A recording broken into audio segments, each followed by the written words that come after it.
আমার সিট কই? সবাই চুপ হয়ে যাও, এখনই অফিসিয়াল ভাবে পরীক্ষা শুরু হতে চলেছে। তোমাদের এখন সবাইকে বাংলা পরীক্ষার প্রশ্ন দেওয়া হবে। ভাই আমার তো অনেক ভয় করছে, কি হতে চলেছে। ঘন্টা বেজে গেছে, তাড়াতাড়ি লেখা শুরু করে দাও।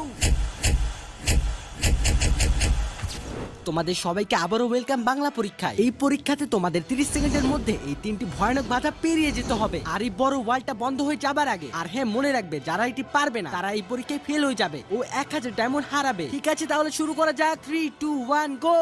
তাহলে এসএসসি পরীক্ষা শুরু হয়ে গেল। ও ভাই, একসাথে এতগুলো মানুষ দৌড়াচ্ছে, দেখে মনে হচ্ছে মানুষের একটি আর্মি।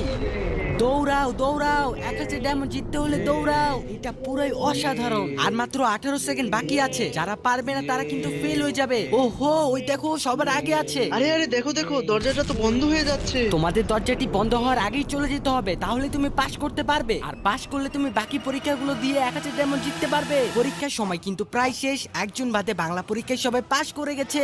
যারা তোমরা পাস করেছো তারা দ্বিতীয় পরীক্ষার জন্য কোয়ালিফাই হয়ে গেছো, আর যারা পরীক্ষা ফেল করেছো তারা এই ভিডিও থেকে বাদ হয়ে গেলে। আরে আমি এখানে আবার কি করে চলে আসলাম? তার মানে কি আমি ফেল করে গেছি?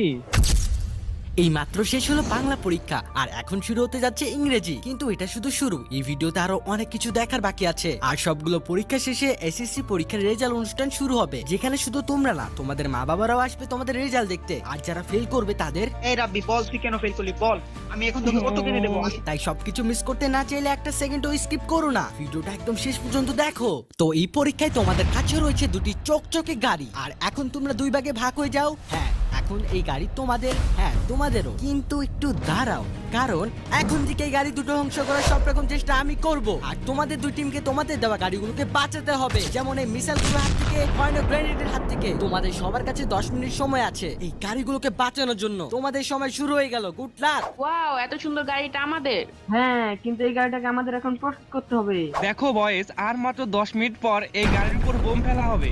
আমাদের জীবন দিয়ে এই গাড়িটাকে রক্ষা করতে হবে। গাইজ, যেহেতু তাদের হাতে খুবই কম সময় আছে, তাই তারা কিন্তু এখন তাড়াহুড়া করে তাড়াতাড়ি করে তাদের গাড়িটাকে প্রোটেক্ট করার জন্য অলরেডি শেল্টার তৈরি করার কাজ শুরু করে দিয়েছে। আর এখানে তারা শেল্টার বিভিন্নভাবে তৈরি করতেছে। দেখো দেখো, সবাই কিন্তু এখান থেকে গাড়িগুলো কালেক্ট করে তাদের গোল সার্কেলের ভিতরে রাখছে, যাতে তারা কিছু প্রোটেকশন পায়। আর এখানে কিন্তু পরীক্ষার গার্ডও রয়েছে, যাতে তারা কেউ না চিটিং করতে পারে। আর এদিকে ধীরে ধীরে সময়ও শেষ হচ্ছে, আর পাশাপাশি গোল চিহ্নের ভিতরে গাড়ির সংখ্যাও বাড়ছে, কারণ যে টিমের গোল চিহ্নের ভিতরে সব থেকে বেশি গাড়ি থাকবে তাদের জেতার চান্স কিন্তু অনেকটা বেড়ে যাবে। তার কারণ হলো তখন মিসাইল বা ভয়ঙ্কর বোমা অন্য গাড়িগুলোর জন্য মেইন চকচকে গাড়িটাকে ক্ষতি করতে পারবে না। আর ঠিক এই কারণে দুটি টিম তাদের সার্কেলে অনেক অনেক অনেক গাড়ি রাখছে। আর আমি আরেকবার মনে করিয়ে দিই, যে টিম তাদের গাড়ি মিসাইল আর বোমা থেকে বাঁচাতে পারবে না তারা সবাই একসাথে ফেল হয়ে যাবে, আর যে টিম পারবে তারা পরীক্ষায় A+